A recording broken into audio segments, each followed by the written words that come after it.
अस्सलाम वालेकुम नाज़रीन, आप देख रहे हैं प्रोग्राम रियासत और अवाम और मैं हूं मारिया जदून। नाज़रीन, तवील खामोशी के बाद पीडीएम ने एक मरतबा फिर इस वक्त मुतहर्रिक हो चुकी है और कराची जलसे में इस्लामाबाद की तरफ मार्च का ऐलान भी किया गया है। इस जलसे में और मुल्क में इस वक्त क़ब्ल इंतखाबात की बाज़गश्त भी सुनाई दे रही है। कराची का जलसा कामयाब था या नहीं था, सियासी सूरत हाल पर नाज़रीन पहले चंक में बात करेंगे। इसके साथ अफगानिस्तान की सूरत हाल पर भी दूसरे चंक में बात करेंगे।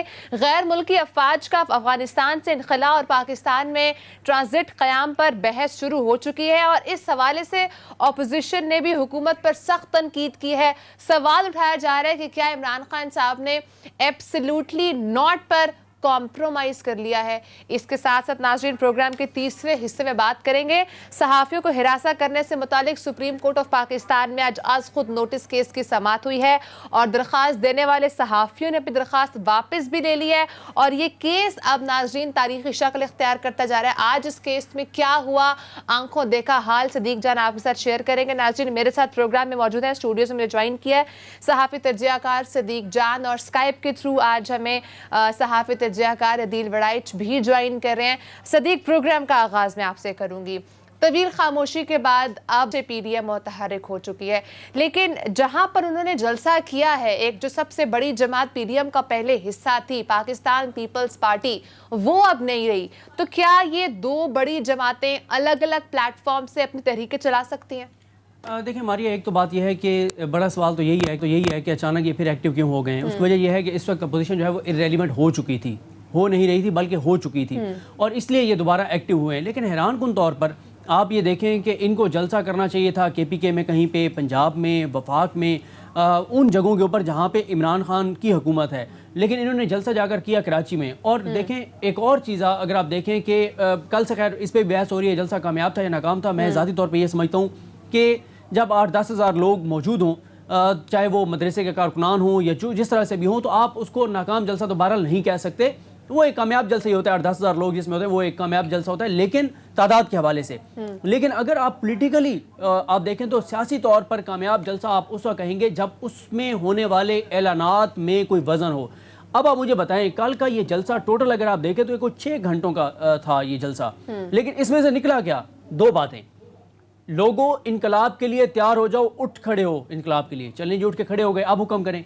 अगली बात यह है कि जी इस्लामाबाद की तरफ मार्च करना होगा, तो कब करना होगा? कोई जवाब नहीं। देखिए पीडीएम क्यों बनी थी? पीडीएम बनी थी हुकूमत गिराने के लिए, लॉन्ग मार्च करने के लिए, इज्तिमाई इस्तीफों के लिए। ये तीनों चीज़ें ख़त्म हो गई हैं, तो इसलिए ऐलान कोई ऐसा ठोस नहीं किया गया। फिर उसके बाद यह है कि एक तरफ तो पीडीएम की जमातें आमने सामने, आप अगर देखें पीपल्स पार्टी, मौलाना फजल रहमान ने पहले कहा कि पीपल्स पार्टी ने हमारी पीठ में छुरा घोंपने की पूरी कोशिश की। बिलावल ने कहा कि हमने दोस्तों को बड़ा समझाया, उन्होंने हमारी बात नहीं मानी। फिर उसके बाद आप ये देखें कि बिलावल यहाँ पे कराची में खड़े होकर शहबाज शरीफ साहब एक तरफ तो पहले मौलाना साहब एक दिन पहले कह रहे हैं कि हमने पीपल्स पार्टी को टारगेट नहीं करना, और अगले दिन शहबाज शरीफ साहब बैठ के वहाँ पे आंसू बहा रहे हैं और कह रहे हैं मैं अश्कबार हो गया हूँ कराची के हालात देखकर। लेकिन इतराज इमरान खान पर है। 18वीं तरमीम के बाद पीपल्स पार्टी है वहाँ पे, आप पीपल्स पार्टी पे तनकीद भी नहीं करना चाहते और कराची के हालात देख के आप आंसू भी बहा रहे हैं। और इसके अलावा जो एक इंपॉर्टेंट बात है वो ये है अंदरूनी लड़ाइयाँ। मियाँ नवाज शरीफ की भी कल अगर आपने तकरीर देखी हो तो उनकी बॉडी लैंग्वेज वो नहीं थी, वो जो गरजते थे, बरसते थे और बड़ी बड़ी धमकियां देते थे। एक चीज़ तो वाज़ेह हो गई, जो हम हमेशा कहते थे कि नवाज शरीफ साहब जो हैं वो चंद शख्सियात को नहीं, फौज के पूरे इदारे को टारगेट कर रहे हैं। और कल उन्होंने इशारों कनायों में पूरे इदारे को ही टारगेट किया। पूरी 6-7 लाख की जो फौज है, पूरी फौज को कल उन्होंने टारगेट किया, ना सिर्फ ये कि फौज की क़यादत को। और फिर आप देखें मरियम साहबा जो हैं वो उनको नहीं जाने दिया गया क्योंकि वहाँ पे शहबाज शरीफ मौजूद थे। और ये मैं आपको खबर आपके साथ शेयर कर सकता हूँ कि मरियम साहबा जो हैं, क्योंकि ये फैसला हो चुका है कि आप पार्टी को शहबाज शरीफ लीड करेंगे और मरियम साहबा शहबाज शरीफ के अंडर काम करेंगी। लेकिन मरियम साहबा फैसला कहां पे हुआ? ये शरीफ खानदान के अंदर फैसला हुआ है, लेकिन मरियम साहबा ज़हनी तौर पर इस फैसले को कबूल नहीं कर रही। पीडीएम के इजलास में भी मरियम साहबा ने जबरदस्ती शिरकत की वीडियो लिंक के जरिए, और कराची जलसे में भी खैर यहाँ पे आके उनको शहबाज शरीफ के कहने पर रुकना पड़ गया। लेकिन वो जाहिर है फिर नवाज शरीफ ने जब तकरीर की तो मरियम ने ट्वीट करके कहा कि बयानिया वही है जो नवाज शरीफ कहेंगे, बाकी सब रद्द अमल है। और एक और चीज़ मैं आज का नहीं देख सका प्रोग्राम से पहले, लेकिन कल रात तक जब मैंने देखा था तो मरियम नवाज साहबा ने जो ट्विटर के ऊपर रीट्वीट किए थे वो सिर्फ नवाज शरीफ के जो क्लिप्स थे वो रीट्वीट किए थे। नवाज शरीफ साहब के जो वहाँ पे खिताब में कही गई बातें थी वो रीट्वीट की थी। शहबाज शरीफ की कही गई किसी भी बात को उन्होंने कल रात तक रीट्वीट नहीं किया था। आज का मुझे नहीं पता, मैं देख नहीं सका। ठीक है अदील, जिस चीज के लिए पीडीएम बनाई गई थी, हुकूमत को गिराने के लिए, या फिर जिस तरह अभी सिद्दीक ने बात की है कि इज्तिमाई इस्तीफों की बात हुई थी, वो सब कुछ तो हुआ नहीं। तो अब पीडीएम किस एक पॉइंट पर आगे आना चाह रही है या मार्च करना चाह रही है? बेस क्या है, लॉजिक क्या है जो मार्च की तरफ जा रही है? देखिए मारिया, जिस तरह इमरान खान के नाकदीन ये कहते हैं ना कि इमरान खान को अच्छी टीम नहीं मिली, तो मैं अक्सर कहा करता हूं कि इमरान खान को अच्छी अपोजिशन भी नहीं मिली। अच्छा, अब देखें कि अपोजिशन जो होती है ये हुकूमत के लिए होती है, यानी ये हुकूमत को या राह रास्त पे लाती है या उसको टफ टाइम देती है, उसको क्रिटिसाइज करती है। ये ऐसे लगता है कि ये अपोजिशन अपोजिशन के लिए बनी हुई है। और एक तो पीडीएम के अंदर अपोजिशन है, फिर जो सबसे बड़ी अपोजिशन जमात है पाकिस्तान मुस्लिम लीग नून, जिसके अपोजिशन लीडर हैं, उसके अपने अंदर भी अपोजिशन है। और यही वजह है कि 3 साल का अरसा गुजर गया है, ये अभी तक हुकूमत को जरा बराबर भी कोई टफ टाइम नहीं दे सके। अब जहां तक ताल्लुक है कल का, वैसे तो बहुत से लोगों के लिए उन्होंने कोई उम्मीदें बंधा दी हैं कल का इस्लामाबाद का वो लॉन्ग मार्च का ऐलान करके, लेकिन जिस तरह सदीक बात कर रहे हैं वाकई उसमें कोई लाहा अमल नहीं है। कोई अच्छा जो इनकलाब के लिए खड़े हो जाओ उसके लिए कोई नजरिया होता है, चले नजरिया ना भी हो, को सियासी नारा होता है। अब मसलन इमरान खान आए थे, 126 दिन का धरना दिया था, वो एक 4 हलकों का एक वो नारा लगाकर आए थे कि इन 4 हलकों को खोल दें। अच्छा, इनके पास इनको खुद ही अंदाजा नहीं है कि इन्होंने करना क्या है। अच्छा, अब ये फिर एक माहौल बनाया जा रहा है। अब ये माहौल तो काफी दिनों से नजर आ रहा है, लेकिन ये अब ये जो नैरेटिव है इसको स्ट्रेंथन किया जा रहा है जी, कि इंतखाबात जो हैं ये शायद वक्त से पहले हो जाएं, और इस पे मुख्तलिफ कियास रहियां भी शुरू हो गई हैं। और इस पे मुझे तो समझ नहीं आती, ये इंतखाबात वक्त से पहले जो है ये जो माहौल बनाया जा रहा है जी, 2022 में शायद जी कोई इंतखाबात का साल हो जाएगा, या 2000, अब ये देखें किस तरह इंतखाबात जो है वो वक्त से पहले होंगे। अगर इमरान खान खुद ना चाहें, अगर इमरान खान खुद ना चाहें तो इंतखाबात वक्त से पहले नहीं हो सकते। और वक्त से पहले इमरान खान क्यों कराएंगे? ये वो साल है, यानी 3 साल तो इन्होंने गुजार दिए जैसे तैसे करके, लड़ते झगड़ते, नारे अपने एहतसाब के लगाते। अब जब कुछ कर दिखाने का वक्त है और इसको एग्जीक्यूट ही अगर करना चाहे तो इनको साल से सवा साल चाहिए। अवाम को कुछ डिलीवर किए बगैर ये कैसे इंतखाबात में जाएंगे? अच्छा, फिर खुद पीडीएम में इस हवाले से कंफ्यूजन है। वो शहबाज शरीफ जो कह रहे हैं जी कि इनको बहा कर ले जाएंगे, मौलाना की क़ियादत में हम जो हैं वो इस्लामाबाद की तरफ जाएंगे। फिर वही आज बात करते हुए कहते हैं कि हम 2023 के इंतखाबात शफाफ चाहते हैं, खुद क्लैरिटी नहीं है। तो वो अपोजिशन से वो माहौल बन ही नहीं पा रहा। बहरहाल कुछ लोगों के लिए उन्होंने कल कोई उम्मीद की किरण कोई जगाई है। अच्छा, वैसे तो ये जमहूरियत में अदील 2 बड़ी जमातें हैं। अगर मैं ऑपोजिशन की बात करूं, एक पाकिस्तान पीपल्स पार्टी और मुस्लिम लीग नून। अगर जिस तरह से उन्होंने कराची की बात करें जहां पर उन्होंने जलसा किया है, तो वहां पर 2 अलग बड़ी जमातें, 2 मुख्तलिफ तहरीकें किस तरह से चला पाएंगी? क्या आपको लगता है ये पॉसिबल होगा? देखें, पाकिस्तान पीपल्स पार्टी के बगैर, अच्छा सिस्टम में स्टेक होल्डर्स अगर अपोजिशन में तो 2 बड़ी जमातें हैं, उनमें से एक जमात भी अगर इनके साथ एक पेज पे नहीं आती तो ये कुछ भी नहीं कर सकते। मौलाना के कौन से स्टेक्स हैं? बाकियों के तो है ही नहीं है। अगर सिस्टम को डिस्टेबलाइज करना, पॉलिटिकल सिस्टम को, जिसके लिए पाकिस्तान पीपल्स पार्टी किसी सूरत नजर नहीं आती, उसकी वजह कि वो क्यों लूज करें? बल्कि इन्होंने ये जेस्चर देने की मारिया कल कोशिश की कि जी नहीं, हमारे हदफ पे नहीं है पाकिस्तान पीपल्स पार्टी, लेकिन पाकिस्तान पीपल्स पार्टी ने यह तय कर लिया है कि मुस्लिम लीग नून जो है उसको अब टारगेट करना है। इस हवाले से पंजाब में अगला वो प्लान कर रहे हैं, तो उनका जो मैच पड़ना है वो इनके साथ पड़ना है। बहरहाल राहें जुदा हो चुकी हैं इनकी आपस में, और ये जो अपोजिशन है, ये जैसे कि मैंने पहले कहा, ये अपोजिशन के लिए अपोजिशन है। हुकूमत अपने लिए जो है वो इतना जो टफ टाइम अपोजिशन ने हुकूमत को देना था, हुकूमत खुद ही काफी है। हुकूमत में मौजूद लोग जिन्होंने 3 साल अपने आप को टफ टाइम दिया है। मैं सदीक की तरफ यही पॉइंट लेके जाना चाह रही थी कि सदीक, एक पॉइंट जो अपोजिशन भी बार बार उठाती है और जो अवाम भी उठाती है कि 3 साल कारकर्दगी जिन्होंने पेश की है उसमें कोई खातिर खा उस तरह से नहीं था। महंगाई की अगर मैं खासकर स्पेसिफिकली बात करूं, क्योंकि अवाम को एट द एंड रोटी, चीनी, आटे की प्राइस से ही असर पड़ता है। तो ये भी तो एक पॉइंट है जो वैलिड है, जो अपोजिशन उठाती है। देखें मारिया, यकीन करें, अगर अवाम को इस बात का 50% भी यकीन और एतमाद होता कि पीडीएम जो सियासत कर रही है वो आवाम के मसाइल की कर रही है, पीडीएम आवाम के हकीकी जो एक मसाइल हैं उनके लिए सियासत कर रही है और वो वाकई आवाम को रिलीफ दिलवाना चाहती है, वो वाकई महंगाई कम करवाना चाहती है, तो यकीन करें लाखों लोग इस अपोजिशन के साथ इस्लामाबाद आ जाते और इस हुकूमत का चलना नामुमकिन था। लेकिन मसला क्या है? मसला ये है, आपको याद होगा जब अपोजिशन और हुकूमत बैठे, जब FATF के मामले में कानून साजी करनी थी, हुकूमत ने अपोजिशन को समझाया और उन्हें कहा कि देखें ये मुल्क का मसला है, अगर हम ये कानून साजी नहीं करते खुदा न खास्ता ब्लैक लिस्ट हो सकते हैं, आप आएँ हमारे साथ बैठें, तो आप बताएं आपके क्या मसाइल हैं, हम आपके साथ बारगेन करने को तैयार हैं। लेकिन क्या किया अपोजिशन ने?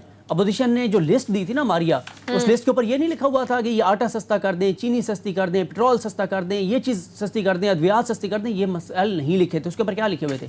उसके ऊपर लिखा हुआ था कि ये 26 तरमीम या बताएं 30 तरमीम नैब कवानीन में कर दें और एक एक कानून, वो जिस तरह कहा जाता है ना कि तुम मुझे फेस दिखाओ, मैं तुम्हें उसके मुताबिक जो रेलिवेंट शेक है वो तुम्हें दिखा दूंगा। तो उन्होंने ये उसमें एक देखा शाकिर अब्बासी साहब को किस तरमीम से फ़ायदा हो सकता है, उन्होंने कहा ये तरमीम कर दें। एहसन इकबाल साहब को किस नैब के कानून की तब्दीली से फ़ायदा हो सकता है, ये तब्दीली कर दें। मसला यह है, अवाम को पता है कि ये अवाम के इश्यूज़ के लिए नहीं खड़े और फिर जो आज अवाम मसाइल का सामना कर रही है वो इन्हीं के दिए गए मसाइल हैं। फिर एक और चीज़ मारिया देखें, एक है कि आपने महंगाई की बात की, बिल्कुल है। अब महंगाई कैसे कम हो सकती है? एक ये हो सकता है कि वो सब्सिडी दे हुकूमत, दूसरा ये हो सकता है कि आवाम लोगों की हुकूमत जो है वो लोगों की बाइंग कैपेसिटी को बढ़ाए, लोगों को फैसिलिटेट करे, उसके ऊपर काम भी किया जा रहा है। महंगाई को कंट्रोल करने के हवाले से हुकूमत की नाकामी है, बहुत बड़ी नाकामी है, बहुत बड़ी नाअहली है, ब्यूरोक्रेसी की भी नाकामी है और ब्यूरोक्रेसी हुकूमत के अंडर है। लेकिन ये हम नहीं कह सकते कि 3 साल में कुछ नहीं हुआ। इस वक्त पूरी दुनिया में इस वक्त सबसे बड़ा मसला क्लाइमेट चेंज का है, उसके ऊपर पाकिस्तान जो काम कर रहा है, इसके जरिए पाकिस्तान दुनिया भर में सफारतकारी कर रहा है अपनी। इस मामले के ऊपर पाकिस्तान को अप्रिशिएट किया जा रहा है। हेल्थ कार्ड आप पूछें उन लोगों से जाके बैकवर्ड इलाकों के, हम यहाँ पे हमें तो हमारे रेफरेंस भी होते हैं, बहुत हमें मौके होते हैं, पूछें बैकवर्ड इलाके के लोगों से, जब से हेल्थ कार्ड आए बड़े बड़े हॉस्पिटल छोटे छोटे शहरों में बनना शुरू हो गए, देहातों में बनना शुरू हो गए। पूछें जाके लोगों से एहसास प्रोग्राम के तहत जो उनके साथ बात कर रहे हैं, सदीक जान साहब ये जो बात कर रहे हैं, ये बिल्कुल मैं इनकी बात से इसलिए इत्तेफाक करता हूँ।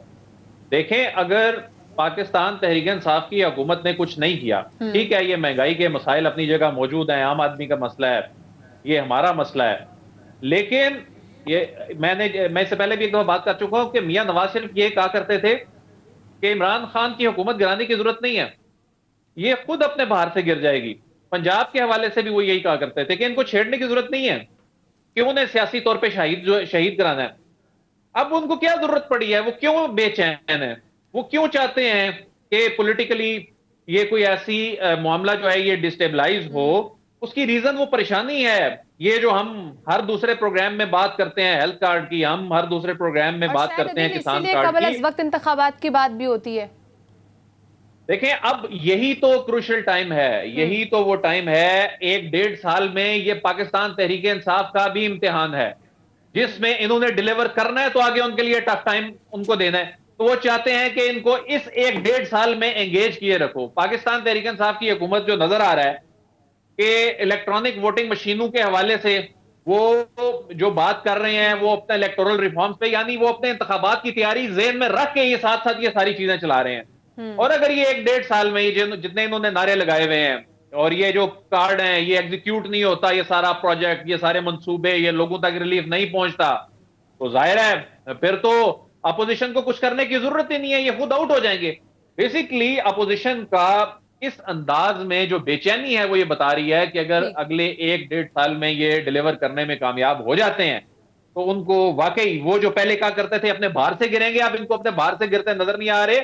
अब अगले चंद में जो आप बात भी शायद करें, जो अफगानिस्तान की सूरत हाल है, अब आप इस वक्त देखें कि इमरान खान जो है वो जो आलमी उफ पर या जो इंटरनेशनल अफेयर्स की बात करें, फॉरेन अफेयर्स की बात करें, पिछले 2-3 साल में उन्होंने अपनी एक रेलेवेंस बनाई। अभी एक मुश्किल वक्त आया, उसके बाद अब वो ममालिक जो बात करने के लिए तैयार नहीं नजर आ रहे थे, वो जो एटीट्यूड दिखा रहे थे, जो जिनके हवाले से ताने ये मिल रहे थे कि जी वो बात करने के लिए तैयार नहीं है, अब वो मदद मांग रहे हैं।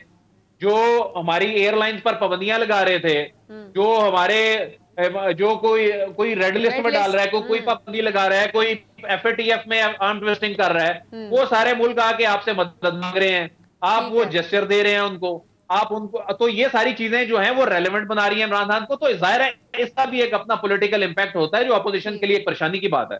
अदिल, ब्रेक का टाइम है, ब्रेक के बाद हमने इसी पे नाज़रीन बात करनी है। गैर मुल्की फोर्सेस पाकिस्तान के अंदर आ रही हैं फॉर द स्टे। अब यहाँ पर बहस ये चल रही है कि शायद इमरान खान साहब ने अपने एब्सोल्युटली नॉट पर कॉम्प्रोमाइज़ किया है। क्या वाकई में ऐसा है, ये कहानी कुछ और है? ब्रेक के बाद से बात करेंगे, साथ रहिएगा।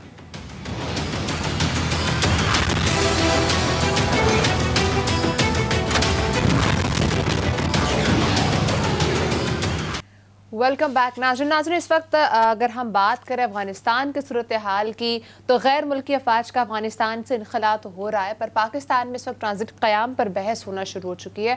कुछ गैर मुल्की अफवाज इस वक्त पाकिस्तान में स्टे के लिए मौजूद हैं। अदील, मेरा सवाल आपसे ये है, और सिर्फ मेरा सवाल भी नहीं है, बल्कि अपोजिशन भी सवाल कर रही है और अवाम भी ये सवाल कर रही है। आप ये क्लियर कीजिएगा कि जो इमरान खान साहब ने कहा था एब्सोल्युटली नॉट, हम किसी को अपना पाकिस्तान इस्तेमाल नहीं करने देंगे, तो ये जो यूएस फोर्सेस यहाँ पर क़याम कर रही हैं, क्या ये फॉर सम टाइम है या आगे परमानेंट स्टे करने जा रही हैं? क्या एब्सोल्युटली नॉट पर कॉम्प्रोमाइज हो चुका हुआ है? देखें, अगर तो शफकत कुरैशी साहब हमारे जो प्रोड्यूसर हैं वो चला दें वो तस्वीर जो गुज़िश्ता कई घंटों से वायरल हो रही हैं सोशल मीडिया पर, ये जो चल भी रही हैं जी तस्वीर, कि जी ऐसे लग रहा है अमरीकी अफवाज इस्लामाबाद इंटरनेशनल एयरपोर्ट पर जी लैंड करने के बाद अब इस वक्त इस्लामाबाद के होटलों में शायद गैर मुल्की अफवाज उन्हीं का ही राज है। एक ऐसी तस्वीर पेश की जा रही है सोशल मीडिया के ऊपर। सबसे पहली बात कि ये जिन की ये तस्वीर दो वायरल हुई हैं, इसके हवाले से ये बताया जा रहा है कि अमरीकी अफवाज की नहीं है। ठीक है जी। और ये गालिबन कोई डैनिश अफवाज हैं, नेटो फोर्सेस जाहिर हैं वहां से जिस तरह निकल रही हैं, तो उनको पाकिस्तान एक सेफ एग्जिट दे रहा है, एक उनको ट्रांजिट की सहूलत दे रहा है। इस वक्त स्टेटस क्या है ये भी मैं आपको बताऊंगा कि ये लोग यहाँ कितनी देर स्टे कर रहे हैं। और ये जो तासुर दिया जा रहा है कि जी इमरान खान ने तो जी एब्सोल्युटली नॉट का नारा लगाया था, बस ये यहां तक की है, बस उधर से कॉल आ गई है, मामला खत्म हो गया है, अमरीकी अफवाज आ गई है। पहली बात तो ये समझने की जरूरत है कि एब्सोल्युटली नॉट उन्होंने किस मकसद के लिए क्या कहा था, उसका स्पिरिट क्या था। देखें, उसका मकसद ये था कि हम किसी कंफ्लिक्ट का हिस्सा नहीं बनेंगे, जो अड्डू की बात आप कर रहे हैं, कि उसका मकसद ये था कि हमारी सरजमीन अफगानिस्तान के खिलाफ इस्तेमाल नहीं होगी। और यानी यहां से ये नहीं हो सकता कि यहां से कोई तैयारे उड़े और वहां जाके बमबारी करें, जिस तरह हमने दहशतगर्दी के खिलाफ जंग में सबसे ज्यादा सफर किया है। उसका स्पिरिट बुनियादी तौर पर यह था कि हम किसी कंफ्लिक्ट का हिस्सा नहीं बनेंगे, हम किसी जंग का हिस्सा नहीं बनेंगे, हम किसी तनाजे का हिस्सा नहीं बनेंगे। वही हुआ, दुनिया ने तस्लीम किया। अच्छा, ना तो हमने अब कोई अड्डे दिए हैं ना, और अच्छा दुनिया ने हमारा जो नैरेटिव है वो तस्लीम किया है, जो इमरान खान कह रहे थे, इवन हुकूमत में आने से पहले कह रहे थे। अच्छा, अब ये स्टे मारिया देखें, ये स्टे जो है ये कोई 12 घंटे का स्टे है, कोई 24 घंटे का स्टे है, ये बल्कि ये ट्रांजिट है। ये इसको स्टे कहना भी मुनासिब नहीं होगा कि ये यहां पर जी स्टे कर रहे हैं, ये प्रॉपर वीजों पर आ रहे हैं। अच्छा, एक रंग ये भी देने की कोशिश की जा रही है जी, देखें जी ब्लैक वाटर की, जब ब्लैक वाटर यहां ऑपरेट कर रही थी, ऐसी खुदा ना हादसा कुछ सूरत हाल बन रही है। फिर कुछ लोग ये कह रहे हैं ये इमरान खान का दौर ना होता तो फिर किस किस्म की क्रिटिसिज्म होती। अब देखें, इसको ब्लैक वाटर वाले एपिसोड से तो मिलाया ही नहीं जा सकता। ये लोग वर्दियों में हैं, ये लोग प्रॉपर ट्रांजिट का वीजा लेकर आए हैं, ये लोग एक इंच आगे पीछे नहीं हिल सकते। इन्होंने अपना एक जो स्केड्यूल टाइम है उसके मुताबिक एग्जिट करना है। ये प्रॉपर एक सुपरविजन के अंडर यहाँ पर लोग मौजूद हैं। और दूसरी बात यह है, से दूसरी कंट्री जब ट्रैवल करते हैं तो बीच में मिडवे में जो कंट्री आती है वहां पर स्टे करके and then they move forward. और आमतौर पे उस तरह के ट्रांजिट के लिए तो वीजा भी नहीं लेना पड़ता जब इस तरह की सूरत हाल होती है।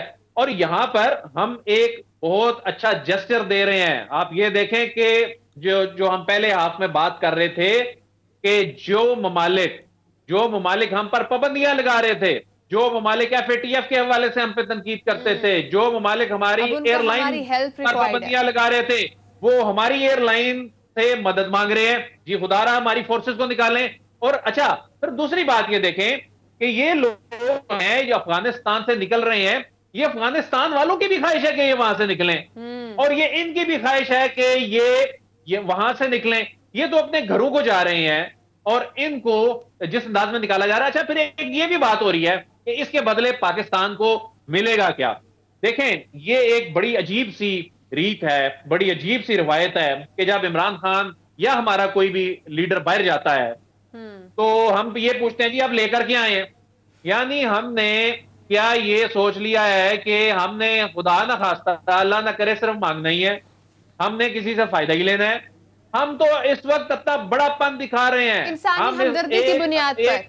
एक ऐसे जी जी इंसानी हमदर्दी की बुनियाद पर भी, और एक ऐसे वक्त में जब बड़ी बड़ी ताकतें वहां पर नाकाम हो गई हैं, उनके लोग निकल नहीं पा रहे, वो आपसे मदद मांग रही हैं, आप उनको वहां से निकाल रहे हैं, और जहां से वो निकल रहे हैं उनकी भी ख्वाहिश ये है कि यहां से निकलें, और हमारी भी। और इसमें अच्छा, और हम तो ये चाहते हैं कि वहां पर अमन हो, वहां पर अमन होगा, वहां पर मुकम्मल अमन चाहते हैं हम, बल्कि उतना ही शायद हमारी ख्वाहिश है, बल्कि उससे ज्यादा ख्वाहिश है हमारी कि जो अफगानिस्तान में बैठे हुए लोगों की ख्वाहिश है, उसकी वजह है कि उसका सारा इंपैक्ट ही हमारे पर आ रहा है। तो इमरान खान जो है, उन्होंने ये जो कहा था कि हम अमन के साथ हैं, एक तो उन्होंने ये साबित किया है कि हम अमन के साथ हैं, नैरेटिव तस्लीम हुआ है, और दूसरा ये जो पीसफुल कंट्री होने का जेस्चर दिया है, ये भी दुनिया में बहुत अच्छा मैसेज गया है। ठीक है, सदीक आप इसको टेक देना चाहेंगे, हम आगे मूव करें? महकमे में आगे बढ़ना चाहिए। बड़ाई साहब ने इतने कम्प्रिहेंसिव अंदाज से इस पर बात कर ली है कि गुंजाइश बची नहीं है इस पर बात। ठीक है नाज़रीन, सहाफ़ियों को हरासा करने से मुतालिक सुप्रीम कोर्ट ऑफ पाकिस्तान में आज अस खुद नोटिस केस पर आहत हुई है, और दरख्वास्त देने वाला जो सहाफ़ी उन्होंने अपनी दरख्वास्त भी वापस ले लिया है। सदीक, आज की ये जो केस था, इसकी प्रोसीडिंग क्या रही और क्या अहम डेवलपमेंट रही है? देखें, एक तो मैं पहले ही एक चीज़ क्लियर, ये जो एक तासुर दिया जा रहा है कि सहाफ़ियों ने दरख्वास्त वापस ले ली है, ये तासुर ये दिया जा रहा है कि जैसे तमाम सहाफ़ियों ने दरख्वास्त वापस ले ली है, ऐसी बात नहीं है। ठीक है, देखें, उन दरख्वास्त गुजारों में 4 तो थे इंडिविजुअल्स थे, उन्होंने इनफरादी अपराधी अपनी कैपेसिटी में दरख्वास्त दी, लेकिन उसमें जो सबसे बड़े फरीक थे, जो सबसे बड़े दरख्वास्त गुजार थे, वो अमजद नज़ीर भट्टी साहब हैं, जो कि पब्लिक टीवी का हिस्सा हैं और जो कि पब्लिक टीवी के लिए सुप्रीम कोर्ट ऑफ पाकिस्तान को कवर भी करते हैं, और उनके पास ये एजाज़ भी है कि वो सुप्रीम कोर्ट रिपोर्टर्स एसोसिएशन के सदर भी हैं। तो सबसे इम्पॉर्टेंट दरख्वास्त गुजार अमजद नज़ीर भट्टी साहब हैं, जो सबसे बड़े स्टेक होल्डर हैं। अच्छा, अब ये है कि जिन लोगों ने दरख्वास्त ली, उन्होंने तो अपने आप को एक्सपोज किया कि इसका मतलब है उनके जहन में तो कोई और एजेंडा था, और जो अमजद नज़ीर भट्टी साहब हैं, उन्होंने इस दरख्वास्त पर खड़े होकर दलाइल देकर जजेस के साथ बात करके उन्होंने अपने मौक़िफ़ को जजेस के सामने रख कर इस चीज़ को साबित किया है कि अमजद नज़ीर भट्टी का कोई एजेंडा नहीं है, वो किसी के कहने पर नहीं गए, बल्कि वो ये समझते हैं, क्योंकि उन्होंने जजेस को भी ये बात कही कि पूरे पाकिस्तान में, सिंध में, KPK में, बलूचिस्तान में, पंजाब में, पूरे पाकिस्तान में कहीं भी जब किसी सहाफ़ी के साथ कोई ज़्यादती होती है तो वो सहाफ़ी फ़ौरन सुप्रीम कोर्ट रिपोर्टर्स एसोसिएशन से रब्ता करता है, क्योंकि वो ये समझते हैं कि हम हर वक्त सुप्रीम कोर्ट में होते हैं, जजेस से हम शायद हमारी एक्सेस है जजेस तक, और जजेस ने इस बात को समझा भी सही, और उन्होंने बड़ा एहतराम दिया अमजद नज़ीर भट्टी साहब और सुप्रीम कोर्ट रिपोर्टर्स एसोसिएशन को। दूसरी बात यह है, ये मैं आपको बता देता हूँ कि ये केस एक तारीखी केस बनने जा रहा है। अच्छा, उसकी रीज़न ये है कि देखें, मसाइल हैं पाकिस्तान में, बदकिस्मती से यहाँ पे ये चीज़ें माजी में रही हैं कि अगर आपने किसी में, और अब भी शिकायत ये मौजूद है कि आपने एक मिनिस्टर से सख्त सवाल कर दिया, मिनिस्टर ने आपको नौकरी से निकलवा दिया इन्फ्लुएंस करके। तो मसला ये है, इसके अलावा और बहुत सारे मीडिया वर्कर्स के बहुत सारे इश्यूज़ हैं, कई मीडिया वर्कर्स के तनख्वाहों के इशू हैं, कईयों को जॉब से जिस तरह से निकाला गया, कईयों का ये इल्ज़ाम है कि हमें हरासा किया गया, कईयों का ये इल्ज़ाम है हम पे हमले किया गया, कईयों का ये इल्ज़ाम है कि हमें अगवा किया गया, कईयों का ये इल्ज़ाम है कि उनको लापता कर दिया गया। मसाइल, ये बहुत सारे मसाइल हैं। अब सुप्रीम कोर्ट ऑफ पाकिस्तान के 3 रुकनी बेंच, जिसको एजाजुल एहसन साहब हेड कर रहे हैं, और उनके साथ जस्टिस मुनीब अख्तर साहब और काजी मोहम्मद अमीन साहब शामिल हैं।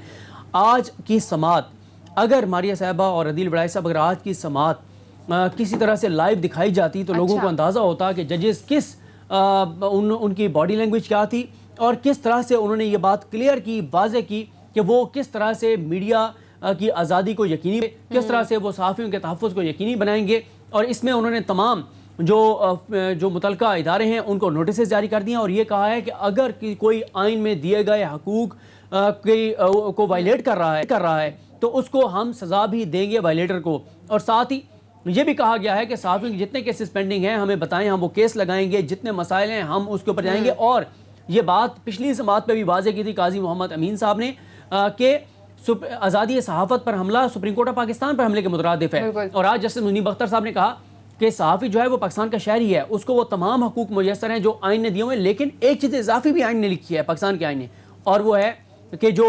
फ्रीडम है, फ्रीडम ऑफ प्रेस, उसको वाज़े तौर पर आइन में लिखा गया। ये इंडियन आइन में नहीं मौजूद, जो यूएसए क्या कॉन्स्टिट्यूशन है उसकी फर्स्ट अमेंडमेंट में मौजूद नहीं था, ये तो ये पाकिस्तान के आइन में मौजूद है।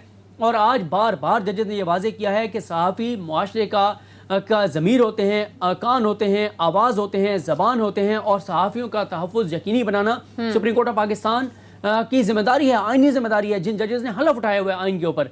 तो इसलिए 15 सितंबर को आप इसकी समात होगी, नोटिस जारी कर दिए गए हैं, और सुप्रीम कोर्ट ये केस अदील वड़ाई साहब अपना एनालिसिस दे लें तो फिर मैं बताऊंगा आपको कि इस आज की समात के बाद ठीक एक कंपेन भी शुरू हो गई है जजेस के खिलाफ। वो कंपेन क्या है और कौन सी 6-7 चीजें जो मैंने नोट की हैं, जो झूठ बोला जा रहा है सोशल मीडिया के ऊपर, वो मैं झूठ भी आपके सामने रखूंगा। ये नाज़रीन ब्रेक के बाद अदील से इस बात पर एनालिसिस भी लेते हैं, और जो सदीक बात कर रहे हैं जिस कंपेन की, वो क्या है और किसके खिलाफ हो रही है, कौन कर रहा है, इस पर ब्रेक के बाद बात करते हैं, साथ रहेगा।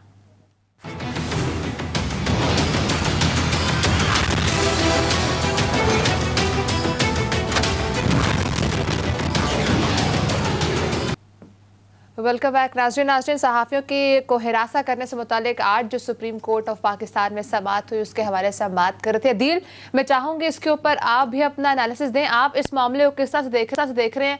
जैसा सदीक ने ये बात की है कि ये केस अब तारीखी शक्ल इख्तियार करने जा रहा है, क्या आप भी ऐसे समझते हैं?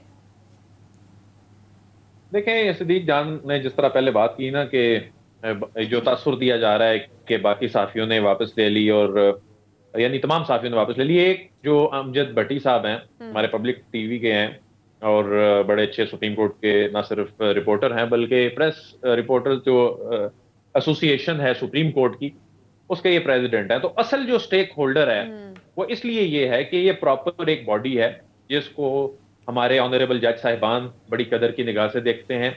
सुप्रीम कोर्ट ऑफ पाकिस्तान में जो माजी में बहुत सारे ऐसे फैसले हैं जिसमें प्रेस एसोसिएशन के जो सदूर हैं उनके जो स्टेटमेंट्स हैं वो उसका हिस्सा बनाए गए हैं।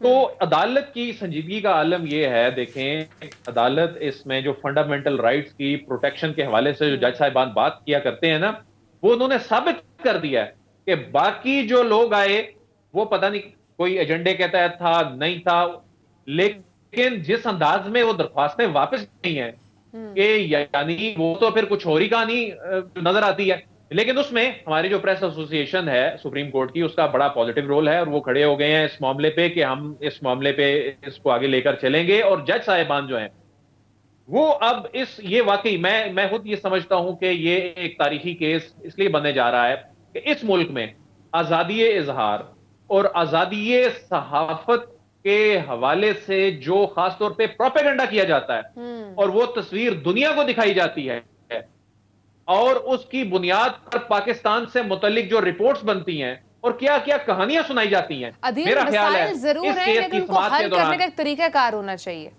जी, उनको हल करने का एक तरीकाकार भी है। मसाइल ऐसे नहीं है जो दिखाए जाते हैं, इतने मसाइल तो हर मुल्क में होते हैं, और इससे ज्यादा कदगने हैं। आपके अपने जो सोशल मीडिया प्लेटफॉर्म्स हैं वो इजाजत नहीं देते, उनकी जो अपनी पॉलिसीज हैं उनसे हट के बात करें वो आपके अकाउंट्स ब्लॉक कर देते हैं। और ये उन अकाउंट्स, उन सोशल मीडिया प्लेटफॉर्म्स पर बैठ के अपने मुल्क के इदारों को बदनाम किया जाता है, अपने मुल्क की अदालतों को बदनाम किया जाता है, अपने मुल्क के इवन मीडिया को बदनाम किया जाता है। और इससे बेसिकली ये अगर एजेंडे के तहत जब ये चीजें होती हैं तो इसमें जो जेन्युइन लोग हैं, जेन्युइन साथी हैं, ये उनकी कॉज को पहुंचता है। और आइन का तो बड़ा मारिया वादे है कि, और इसमें वाकई जिस तरह सदीक भी कह रहे थे कि उसमें फ्रीडम ऑफ प्रेस का जिक्र है, लेकिन उसमें लिखी हुई चीजें कि सब्जेक्ट टू रीजनेबल रिस्ट्रिक्शंस। कौन वो जो अदलिया के आपने तौहीन नहीं करनी, आपने अफवाज पाकिस्तान पे बात उस तरह क्रिटिसिज्म नहीं करना, आपने मुल्क की सालमियत इंटेग्रिटी इस पे बात नहीं करनी, आपने ग्लोरी ऑफ इस्लाम जो है नेशनल इंटरेस्ट और इनके खिलाफ नहीं बात करनी। कौन इसकी पासदारी कर रहा है? अदालत को मैं समझता हूं ये दूध का दूध पानी का पानी हो जाएगा। इस केस में किसी के पास सबूत हैं वो अदालत में लेकर आए, बेनकाब करे जो इस सारे मामले को वायलेट कर रहे हैं। लेकिन जिस अंदाज में इसको टूल के तौर पे इस्तेमाल किया जाता है, मैं इसे इत्तेफाक नहीं करता। लेकिन समटाइम्स अदील ऐसा भी तो होता है कि सबूत भी आ जाते हैं, चीजें भी आ जाती हैं, पर फैसले नहीं आते हैं। नहीं देखें, ऐसा मैं आपको एक बात बताऊं, मैं यहां पर बहुत सारे ऐसे केसेस हैं, मैं मुनासिब नहीं समझता उनको कोट करूं जिसमें खुद जो विक्टिम है उसे सारी सूरत हाल का पता होता है, लेकिन उस पर वो आकर वादे नहीं करता, वो क्लैरिटी नहीं करता, लेकर आता। उसकी रीजन है उनके, जाहिर है बहुत से लोगों के अपने उसमें इंटरेस्ट जो है वो हिट होते हैं, लेकिन मैं किसी की बात नहीं करता, जाहिर है। अब इसमें मैं कोई इल्जाम तराशी और उसमें नहीं जाना चाहता, लेकिन मैं कहता हूं कि ये केस जो है ये इसमें बहुत सारी चीजें वाजे हो जाएंगी और इदारे, हमारे जो मुतलका इदारे हैं, हमारी जो मुतलका वजारतें हैं, उनके लिए भी इसमें गाइडलाइंस तय होनी चाहिए। अभी देखें ना, ये जो हमारे पैमरा के कोड ऑफ कंडक्ट बना था, ये भी अदालत की रहनुमाई से खुद लोगों ने बैठकर 2015 में ये चीजें तय हुई थी। बड़ी अच्छी बात है, ये चीजें क्लियर हो जाएंगी, लेकिन जो तस्वीर दुनिया को दिखाई जाती है ऐसी सूरत हाल नहीं है। ठीक है, ठीक है। सदीक, आपने ब्रेक में जाने से पहले कहा था कि अब एक कैंपेन चलाई जा रही है जजेस के खिलाफ, तो इतने अहम केस के बाद अब ये कैंपेन कौन और क्यों चला रहे हैं जजेस के खिलाफ? उमरता बंदियाल साहब ने कहा था कि अफसोस इस बात का है कि बतौर इदारा सुप्रीम कोर्ट पर एतमाद नहीं किया गया, और हमने देखा जिस तरह से ये दरख्वास्त गई और जिस तरह से टेकअप की गई थी 20 अगस्त को, वो हम इस प्रोग्राम में डिस्कस कर चुके हैं। पहला जो एक कंपेन की जा रही है सोशल मीडिया पे वो ये है कि ये तो वही ऑर्डर है, उसी तरह का किया गया जो काजी फैसल साहब ने किया था, तो फिर क्या ज़रूरत थी उधर से मामले इधर लाने की? तो ऑर्डर आपने यहाँ पे भी, आपने भी वही किया, उन्होंने भी वही किया। मामला ये है, ये उमरता बंदियाल साहब ने वाजे किया था कि हम ऑर्डर के ऊपर नहीं जा रहे, बल्कि उन्होंने एक मौके पर ऑर्डर की तारीफ़ की थी कि काजी फैसल साहब ने जिस तरह से वो ऑर्डर लिखा है, उन्होंने एक एक पॉइंट को डिस्कस किया है कि कैसे ये जो है वो मफाद आमा का मामला है और फंडामेंटल राइट्स का मामला है। तो मसला ये है कि ये एक गलत बात कही जा रही है, क्योंकि 5 गुनी बेंच इसलिए बनाया गया था कि 184(3) की जुरिडिक्शन इन्वोक कैसे होगी, कौन करेगा, प्रोसीजर क्या होगा, जो पहले से 2005 से जो एक सर्कुलर है उसके मुताबिक चीफ जस्टिस पाकिस्तान करेगा, और उन चीज़ों को वाजे किया गया है। तो यानी ऑर्डर के ऊपर तो जजेस गए भी नहीं थे, और ऑर्डर को उन्होंने ये नहीं कहा था कि ऑर्डर गलत है या ठीक है, उन्होंने सिर्फ ये देखा था कि 184(3) की जुरिडिक्शन इन्वोक ठीक की गई है नहीं की गई। दूसरा वो हम पॉइंट डिस्कस कर चुके हैं कि साफ़ी ने ये तासुर दिया गया कि साफ़ी ने दरख्वास्त वापस ले ली, जैसे सब ने ले ली। नहीं, जो मेन स्टेक होल्डर है, जैसे अदील वड़ाई साहब ने कहा, पाकिस्तान जो सुप्रीम कोर्ट रिपोर्टर्स एसोसिएशन के सदर हैं अमजद नज़ीर भट्टी साहब, वो मौजूद हैं और मेन स्टेक होल्डर वहाँ पर मौजूद है। फिर उसके बाद यह है कि जी लास्ट 40 सेकंड, हाँ, तीसरा जो मेन कहा जा रहा है कि जी इस्लामाबाद हाई कोर्ट को रोक दिया गया है कि वो जो केसेस सुन रही है वो ना सुने, ये गलत बात है। अभी सिर्फ रिपोर्ट मांगी गई है, कोई हुक्म जारी नहीं किया गया, और वाजे किया जाए अभी कोई हुक्म जारी नहीं कर रहे। हाँ, कानून के मुताबिक एक केस 2 जगह पे नहीं चल सकता। अगर ये सेम क्वेश्चंस हैं, फिर वहां नहीं चलेगा, यहाँ चलेगा, या वहां चलेगा, यहाँ नहीं चलेगा। तो ये है, बाकी इंशाल्लाह फिर कल अब देखते हैं कि आगे इसकी मजीद प्रोसीडिंग क्या होती है और क्या चीज़ें इस केस में से निकल के आती हैं। आए तारीखी केस बनता भी है कि नाज़रीन, टाइम ख़त्म हो चुका है। आपसे कल मुलाकात होगी, अपना ख्याल रखिएगा, अल्लाह हाफ़िज़।